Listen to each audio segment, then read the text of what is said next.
The topic of the show here tonight is I see you. Jacob caught a poacher. November 6, 2024, the day before the crime. I watched this guy walk a long ways to bust up one of my hunts, which actually ended up turning out being a fine hunt. You can check it out in the last video. And I was kind of frustrated. So I texted my friends and I said, hey, did you get pictures of this guy on his way in? Did he really take the route that I thought he did? Sure enough, I had pictures from buddies of him on the way up to me, got the video myself of him where he ended up crossing me, and then further on, another friend got a picture of him as well. So we got his full 3-point travel all the way to where he ended up that afternoon. I decided that area was busted, and I went to another area for a little bit easier of a sit the next day. Switching it up today, not going after my target buck. On the day of the crime, November 7th, 2024. It was a beautiful morning.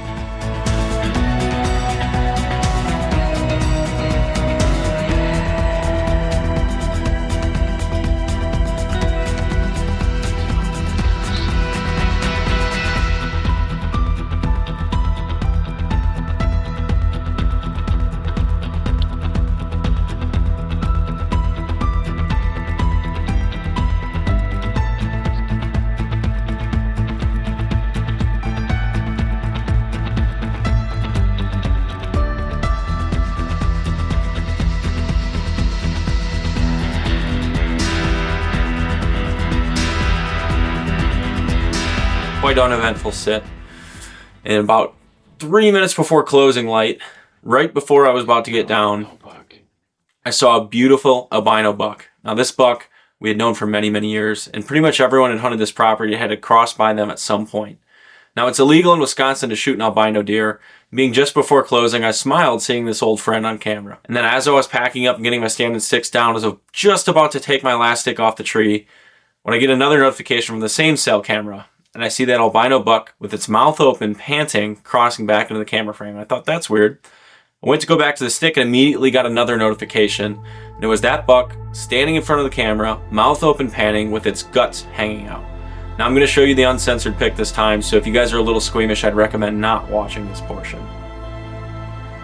So you can imagine how I felt seeing a deer that I admired for so long bleeding out in a horrific way in front of my camera. It was clear that deer was suffering, and it was clear that what had happened to that deer was an arrow shot from the entry and the way that the guts were hanging out. I knew that it was shot after hours on top of an illegal animal being shot, and that just added to my frustration. And shortly after, I got the picture. I saw the hunter crossing in front of the camera in the direction that deer was traveling well after shooting light, with that same headlamp, the same outfit, going over to where that deer was. I saw him search around for that deer a little bit, and we identified him that day and the day before with 2 bolts in his crossbow. And that was a key point. 2 bolts and green fletchings. So immediately I messaged all my friends that I knew on the property that had trail cameras. Said, were you hunting here? What's going on? There's a guy that I know poached a deer and he's got a long way to get out. Can you get to this parking lot and can you drive to the other lots and confirm that no one else is in these other spots? I called the DNR and the warden for that county wasn't able to be on the scene, and the backup for that county also wasn't able to be on the scene that night. In the meantime of investigating with various wardens across bordering counties, my friends had verified that there was no one else in any of the lots except for 1 car in the lot that that person had access from 2 consecutive days. And eventually, we got pictures of him heading back to the parking lot, going back down that access, his headlamp shining in the cameras, only vehicle left, with this hunter that we are pretty certain just poached a deer approaching. Eventually, the DNR contacted the police because that's the only representatives that can get to the lot. And now the police are waiting for the hunter. And so they were ready to fly for this albino buck that had been shot in the event that this hunter came back without it. And at the pace he was reaching, it looked like he was not coming back with the deer. The hunter arrived back at the lot, and immediately the police confronted him. They saw that he had 1 crossbow bolt instead of 2. They saw it was the same person as the day before that had been identified in the videos, the coordinates, and other things I had quickly provided to the DNR and the police. They asked him, have you shot a deer back there? He said no. They said, we have reports that someone shot a deer back there and we are going to go look for that deer. We have coordinates where we believe it's lying right now. Did you shoot a deer back there? And the hunter said no. He could not be detained at the moment, obviously, and he was let go. So that hunter drove off, and sure enough, before they could even get the equipment ready to fly for that deer, the police and the DNR had ended up finding it during that night. And it was just a few yards past the trail camera that I had last captured. At this point, a full-blown investigation was launched. I started convening with all of my friends that had been on that property the last few days, seeing if they had any more sightings of this guy, seeing if they had any more pictures, had they any more encounters during the hunt, if they knew anything about that albino deer and where it had been moving, and how that hunter might have encountered it. And we gathered collectively, with all of the pressure and all of the outreach on this property, a really, really good feel for both where that deer was and where that hunter was the last 2 days. The next morning I went out to actually hunt a different area of that property, and I had gotten in there really early because I was planning on going in a really twisty, curvy route and eventually looping back around on what would end up being like a 2-hour access. I got to the lot around 2:30 and I saw that same vehicle roll in. I turned my headlamp off when I saw the car approaching, and then when I turned it back on when he parked in the lot, quickly turned his car back on, made a U-turn, and got the hell out of there. I believe this was the hunter going back in to try and recover that deer.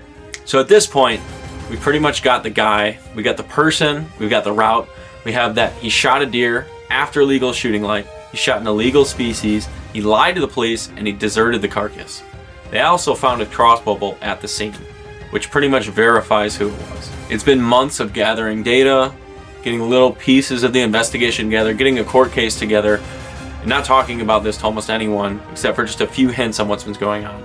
I eventually got pictures of the DNR over the next few days, investigating the property, checking all of the cameras within the area to see if they had additional pictures of the guy, making sure everything was labeled correctly and set out correctly. And man, it did a number on the property, but it very likely would bring justice to this poacher. To my knowledge, the poacher's been issued 4 citations and it's currently going through the court process. You want to see a really nice breakdown of this with a PowerPoint, slides, pictures, everything like that, go to the Beast Report YouTube channel, check it out. Dan hosts a podcast, live podcast, and he had me on that, and we actually told the story of this, and it was a really good episode. I'm excited to wrap up my season and show you guys just how this dramatic, crazy tale of trial, tribulation, pressure, adapting, overcoming, and eventually succeeding on a public land buck comes to be in these next few episodes.